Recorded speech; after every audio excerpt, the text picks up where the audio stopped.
Salut à tous la team OL, Thomas M. Show pour OL Fan TV, très heureux les gones de vous retrouver pour une nouvelle vidéo. Vous avez de la chance, 2 vidéos comme ça dans la rue en 2 jours.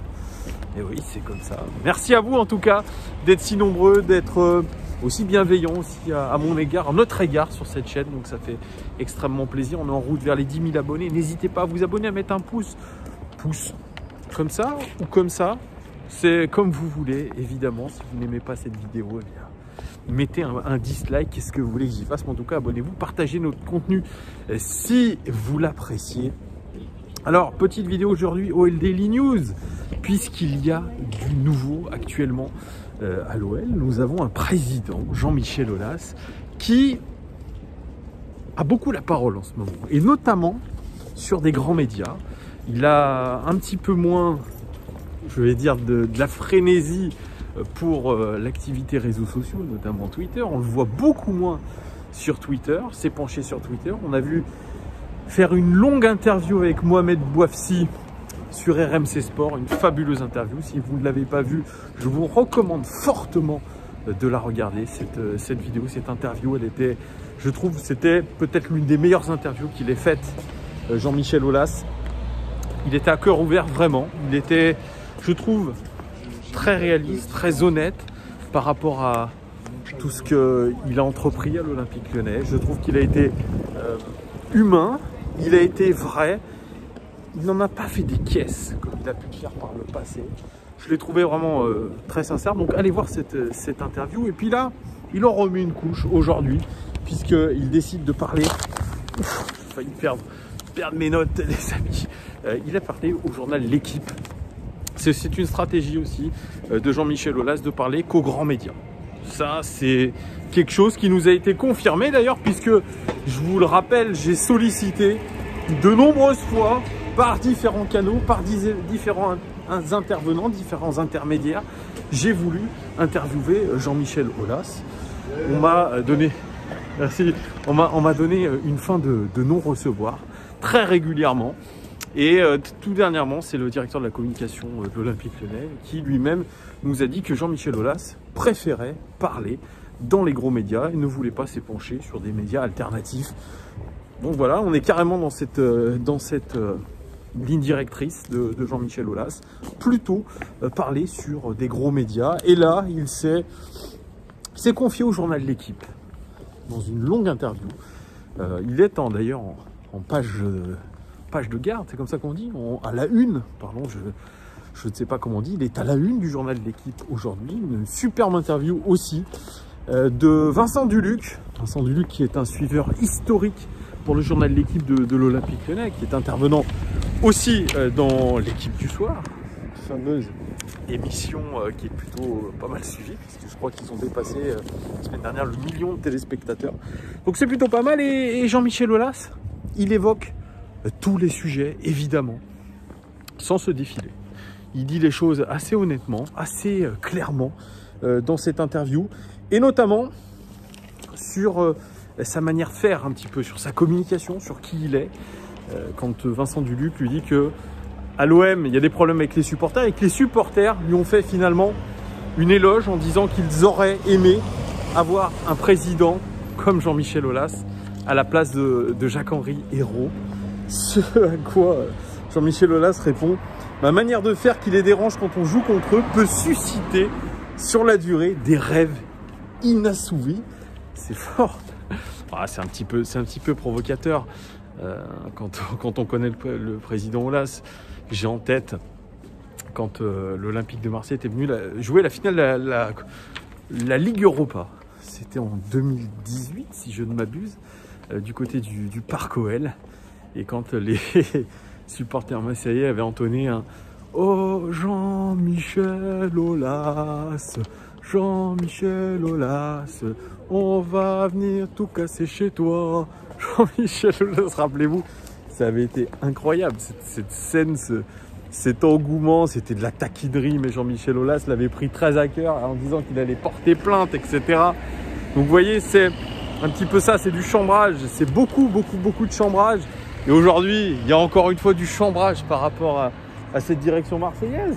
Bien sûr, c'est évident qu'il y a une forme de chambrage de la part de Jean-Michel Aulas, comme le fait que pour l'Olympico, nous n'aurons pas le droit de nous déplacer avec le bus officiel du club parce que la Ligue en a décidé ainsi, parce que comme il y a des tensions entre les supporters marseillais et leurs dirigeants, il ne faut pas en rajouter, donc on va être dans un bus banalisé. Et pareil, Jean-Michel Aulas, il dit ce qui prouve que lorsque la Ligue ne prend pas les mesures qu'il faut prendre au bon moment, au moment où il faudrait les prendre, cela dégénère derrière des réactions dignes d'un état de non-droit. Ça aussi, c'est un petit peu excessif. Il met une charge encore sur la Ligue, qui, je vous le rappelle, avait arrêté le championnat la saison dernière. Ça, c'est quelque chose qui est resté en travers de la gorge de Jean-Michel Aulas. Quand il s'agit aussi de parler avec les supporters, ça, Jean-Michel Aulas dit qu'il sait le faire. Il dit, moi, ne pas gérer avec mes supporters, je ne sais pas faire. C'est pour ça que j'ai choisi délibérément de le gérer avec eux.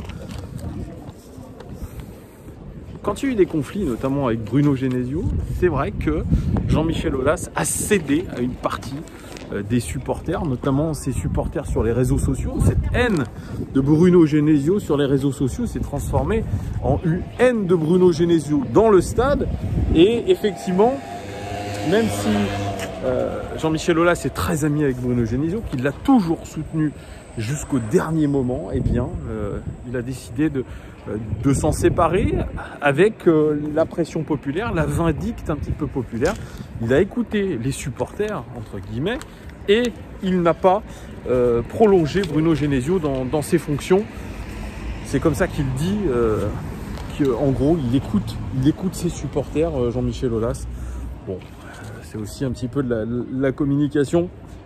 Quand il dit, il parle aussi de cette concurrence un petit peu déloyale et ce rêve de champion de France. Il est conscient de certaines choses. Il dit, je reste raisonnable parce que je ne vois pas comment le PSG pourrait perdre, vu sa puissance financière. On a Lille avec un fonds vautour. C'est le fonds Elliott. Un PSG avec un Qatar surpuissant et un Monaco dirigé par des investisseurs russes avec une fiscalité et des charges qui n'ont rien à voir avec les nôtres. Alors je me dis que ce ne serait quand même un drôle de pied de nez en étant franco-français et un entrepreneur local d'arriver à battre ces grosses puissances. Oui, il se met toujours dans David contre Goliath. Il n'a pas tort, c'est vrai, il n'a pas tort. On lutte quand même avec des équipes qui ont des moyens financiers inconsidérés ou considérables. Ça c'est vrai, il a raison, il l'a toujours dit. Et aujourd'hui, il a envie de revendiquer ce côté franco-français. Il n'a pas tort, hein, même si on a quelques fonds chinois, etc. Il reste le président et propriétaire de cet Olympique Lyonnais, c'est le président directeur général. C'est un dirigeant qui est là depuis plus de 30 ans. Donc évidemment, aujourd'hui, avec les moyens de nos concurrents, c'est une évidence que ce serait un véritable pied de nez et que ce serait fantastique, c'est vrai, parce que c'est Lyon, l'Olympique Lyonnais, c'est un modèle de bonne gestion économique. C'est un modèle de... Ouais, c'est un modèle, je pense, pour le football français, même pour le football européen. Et effectivement, je suis bien d'accord avec lui, ça sera un sacré pied de nez quand même à tous ces clubs gérés plus ou moins par des États, des fonds d'investissement, ou alors dans des espèces de paradis fiscaux. Donc je suis complètement d'accord avec lui. C'est une petite pointe, je dirais, de taquinerie de Jean-Michel Aulas, mais elle est plutôt bienvenue. Sur le cas Rudy Garcia, ça c'est intéressant. Il dit, je suis assez content que Rudy ait de bonnes performances parce que je me souviens très bien de sa prise de position. Partout à sa nomination, j'aime bien quand quelqu'un sort de l'adversité avec ses propres valeurs et celles de l'institution. Si Rudy peut arriver en fin de saison avec des objectifs atteints, on aura la même vision que par le passé. On jugera à la fois sur ses performances et sur le potentiel à pouvoir poursuivre. S'il y avait une très très bonne nouvelle, évidemment que tout serait possible. Quand il parle de très très bonne nouvelle, c'est un titre de champion de France. Vincent Duluc, lui, il est assez clair, il fait un petit encart et il dit « Il semblerait d'ailleurs que l'entraîneur lyonnais lui-même n'ait pas envie de rester tous les jours non plus dans l'attente d'un projet où il pourrait avoir un peu plus de pouvoir, notamment dans le recrutement, alors que le président lyonnais revendique clairement l'intérêt de maintenir l'incertitude autour de l'avenir de son entraîneur. » Ça, c'est ça que Jean-Michel Aulas, il aime, c'est cette incertitude. Il dit l'axe fort du pouvoir sportif s'articule autour du duo formé par Vincent Ponceau, le directeur général du football, et Juninho, le directeur sportif. Jean-Michel Aulas ne sera jamais très loin et c'est toujours ce mode de fonctionnement auquel devra s'adosser le futur entraîneur de l'Olympique lyonnais. Et oui, c'est à l'entraîneur de s'adapter à l'institution et au fonctionnement de l'Olympique lyonnais, pas l'inverse. Et c'est une ligne directrice, je pense, que va garder Jean-Michel Aulas dans son fonctionnement de l'Olympique lyonnais. Il dit, Jean-Michel Aulas, Rudy a bien compris l'ADN de l'institution. Tout le monde peut s'exprimer, mais il sait très bien que le décideur final, enfin c'est Jean-Michel Aulas qui prend la décision finale. Vous avez compris? Il dit, Rudy a bien compris l'ADN de l'institution. Tout le monde peut s'exprimer, mais il sait très bien qui prend la décision finale. Oui, c'est un petit peu aussi ça. Le côté caméléon de Rudy Garcia, c'est là où il est très fort, c'est là où c'est un séducteur. C'est quelqu'un qui sait très bien où sont les limites, c'est quelqu'un qui sait très bien flatter son interlocuteur. Je pense qu'il sait très bien là où il a mis les pieds et où sont les limites. Et Jean-Michel Aulas le dit, il ne s'est pas laissé marcher dessus par Rudy Garcia. C'est toujours lui qui prend les décisions au final. Alors, il y a cette question aussi de Gérard Houllier, de la mort de Gérard Houllier. Bien sûr, ça laisse un grand vide. Ça a fait du mal à Jean-Michel Aulas qui aujourd'hui, quand il doit prendre une décision, eh bien, doit un petit peu s'imaginer ce qu'aurait fait Gérard Houllier à sa place. Vincent Duluc demande à Jean-Michel Aulas, est-ce qu'il sera remplacé dans ses fonctions de conseiller? Gérard Houllier dit, il n'est pas remplaçable, il était le meilleur DTN, directeur technique national des 30 dernières années. Il était dirigeant, conseiller, sélectionneur, coach de grands clubs. Donc aujourd'hui, il n'y aura pas de remplacement de Gérard Houllier à ce poste de conseiller. Il dit aujourd'hui, on doit s'appuyer sur ce tandem entre Juninho, Bruno Chéreau à la cellule de recrutement, mais aussi Vincent Ponceau. D'ailleurs, c'est un sujet qui est évoqué. On a souvent parlé des tensions entre Juninho et Bruno Chéreau, qu'ils n'étaient pas forcément toujours sur la même longueur d'onde. Eh bien, il confirme, Jean-Michel Aulas, il dit aujourd'hui, on ne peut pas dire que le tandem Juninho-Chéreau ne réussit pas, mais dans un autre temps, il dit peut-être qu'ils travaillent un peu chacun de leur côté. C'est dans cette direction que Vincent Ponceau doit travailler, c'est son rôle, être manager d'un groupe, c'est faire en sorte que les gens aillent dans le même sens. Chaque fois que j'ai un doute sur le plan du comportement, sur l'un ou sur l'autre, je leur écris pour leur dire ce que je ressens. Et en général, cela va mieux pendant un certain temps. Donc en gros, il dit que Vincent Ponceau, c'est le responsable de Juninho et de Bruno Chéreau. Donc il est au-dessus de Juninho, c'est ce qu'il dit. Et quand il voit que Vincent Ponceau, peut-être qu'il n'arrive pas trop à siffler la fin de la récré parce que c'est peut-être quelqu'un qui n'a pas trop l'âme d'un manager et qu'il n'a peut-être pas envie de s'opposer à une forte personnalité comme Juninho, eh bien, c'est le président Aulas lui-même qui envoie des messages, etc. et qui calme le jeu. Et il le dit pour un certain temps. Est-ce que sur le long terme, je vous pose la question les gars, c'est tenable d'avoir deux personnalités comme ça dans des fonctions clés qui ne s'entendent pas? C'est la question. Donc sur la... c'est aussi cette question qui se pose sur Rudy Garcia parce qu'il y a non seulement Bruno Chéreau, il y a Juninho, il y a Rudy Garcia et forcément tous ces personnalités ne s'entendent pas, y compris Rudy Garcia avec les deux autres. Il y a encore cette question sur Rudy Garcia et Jean-Michel Aulas il dit sur le court terme Rudy est vraiment très fort et sur l'esprit la haine de la défaite, Juni est incomparable. Donc il essaye un petit peu de rabibocher les deux par rapport à des valeurs qu'ils ont. Mais on voit qu'il y a quand même une difficulté aujourd'hui à articuler, je pense, toutes ces personnalités. Si forcément il y avait une fin heureuse et que nous étions champions de France, ça pourrait faire bien qu'il y ait une émulation positive. Mais imaginez-vous le fait que si nous ne soyons pas champions, voire pas en Ligue des Champions, là je pense qu'il y aurait un grand chambardement en tout cas.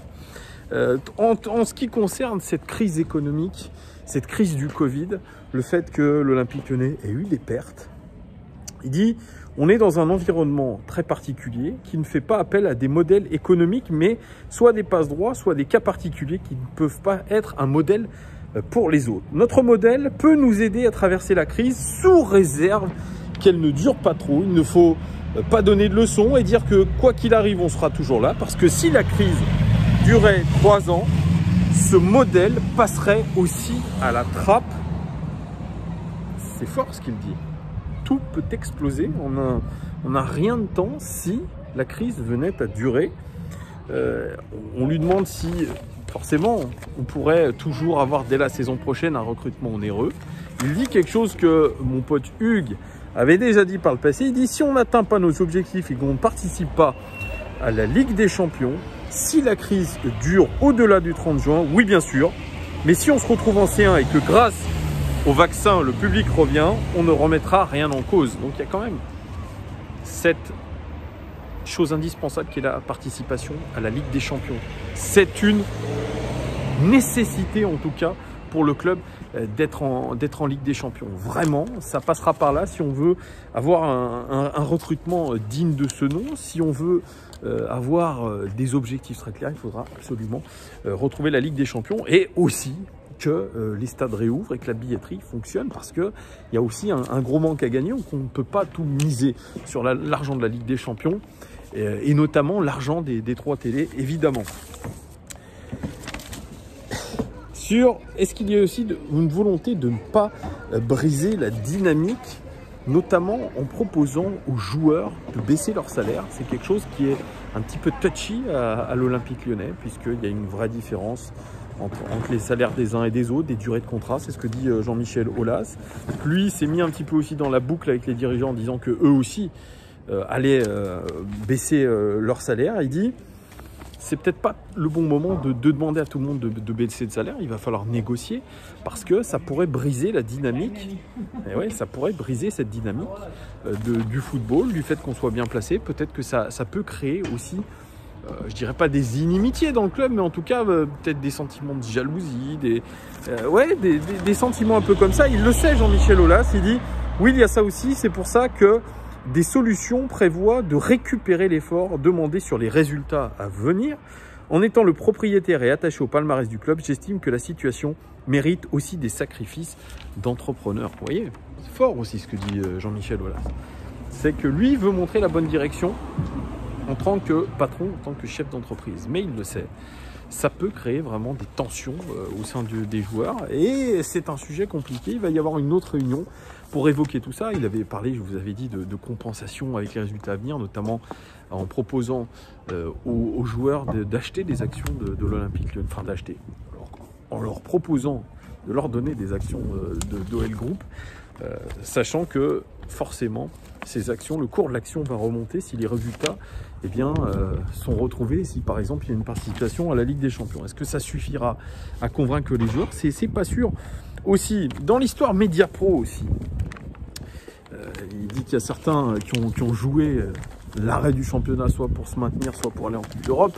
Et il dit aujourd'hui, ceux qui ont trouvé une qualification européenne ou un maintien dans une pochette surprise ont été bénéficiaires de l'arrêt sur le coup, mais depuis, pour la majorité, tout va mal pour eux. C'est vrai, le karma est un petit peu retourné contre eux. C'est vrai, Marseille est dans une difficulté sportive, financière. C'est vrai, cette année, c'est dur. Reims aussi, un petit peu en difficulté sur le plan financier aussi. Donc là, il est plutôt assez honnête. Mais il est sur cette ligne directrice, Jean-Michel Aulas, de ce qu'il avait dit déjà par le passé. Il dit... Sur ce sujet dont je vous disais, l'OL s'est proposé, en partenariat avec l'État, d'être un stade test pour faire revenir le public. Il dit on a proposé de faire revenir le public à Lyon avant tout le monde. On s'est interrogé parce qu'on est propriétaire de nos structures et qu'on veut retisser le lien social sur le protocole à développer pour que les gens puissent revenir. Il faut faire les études statistiques et scientifiques pour le savoir. C'est ce qu'on a proposé au ministère des Sports samedi en amont des décisions gouvernementales. Donc, il valide ce qu'on avait dit. Jean-Michel Aulas, vraiment, l'OL s'est proposé pour faire revenir le public dans le stade et faire ces études-là. Pour finir, les gones dans cette interview très enrichissante, je vous invite à la lire sur l'équipe si vous avez l'occasion. Mais là, je vous en ai fait quand même un sacré résumé sur son rôle de dirigeant. Il dit, à partir du moment où je suis l'actionnaire le plus important, je revendique le droit de trancher.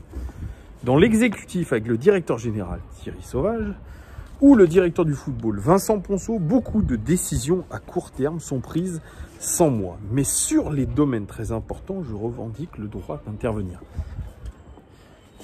Il a bien évidemment fait une direction à plusieurs têtes. Mais le seul décideur, le président, directeur général, ça reste Jean-Michel Aulas. C'est lui qui décide de tout. Et c'est vrai, c'est la vérité.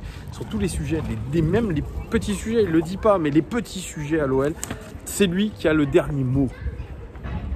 Ça reste le vrai gros patron de cette équipe. Sur le fait que la retraite arriverait peut-être à point nommé, pour lui, il dit « Non, je n'ai pas envie d'arrêter. Le moment serait mal choisi. Il faut que la pandémie se termine. On a des investissements lourds en cours et je ne veux pas sortir dans des conditions qui menacent l'identité du club, mais il faut préparer la suite. » Ouais, il parle d'OL Valley, de ce gros projet avec Tony Parker, avec Tsonga, avec beaucoup d'autres investisseurs. Il va y avoir une académie de tennis, tout un centre de loisirs aussi. Jean-Michel Aulas, il le sait, il a 72 ans cette année. Il l'a dit dans l'interview avec Mohamed Bouassi, il est plus proche de la fin que du début, mais il n'a pas envie de laisser les rênes comme ça de son Olympique Lyonnais, parce que l'identité même de cet Olympique Lyonnais, c'est Jean-Michel Aulas. Qu'on le veuille ou non, qu'on l'aime ou qu'on le déteste, c'est Jean-Michel Aulas aujourd'hui qui est la figure de proue de l'Olympique Lyonnais. Je veux bien qu'on me dise institution, vous savez, ces mots de Juninho, il dit le joueur le plus important de l'OL, il est né en 1950, etc. C'est finalement l'institution OL, c'est le club OL. Oui, ok. Mais elle a une personnification, cette institution, et c'est Jean-Michel Aulas. Ça reste le décideur de cette OL. Ça reste l'âme de cet Olympique Lyonnais. Donc oui, je comprends le fait qu'il n'ait pas envie de laisser la main comme ça. Je crois qu'il n'est pas encore très sûr de la personne à qui il va donner la suite. Il aimerait forcément que ce club reste franco-français, qu'on reste sur un modèle économique d'autofinancement avec...